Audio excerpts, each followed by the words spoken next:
Welcome to Let Me Fix This. Enjoy the video. You start by verifying the recovery partition and ensuring critical backups are ready. Once done, reboot into your system's recovery menu using the dedicated key or settings shortcut. You will need admin credentials. Make sure you have them handy.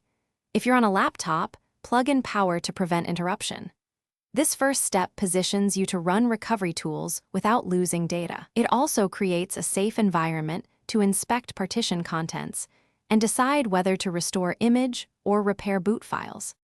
You now pick the recovery action that fits your goal: restore a saved image, reset the OS, or run command line repairs.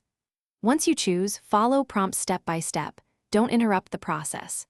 If you need specific drivers or config, mount the recovery partition and copy files to a temporary location first.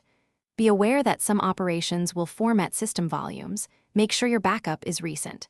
If progress stalls, note any error codes for diagnostics and proceed only after confirming choices. You finish by allowing all automatic restarts and completing the initial setup. This ensures system services and drivers initialize correctly. Once booted, verify your files and applications work as expected and apply pending updates. If something's missing, reinstall drivers or restore individual data from backups. If recovery failed, check recovery and system logs for error codes, then attempt safe mode repairs or reapply the recovery image. One key troubleshooting tip: if boot fails repeatedly,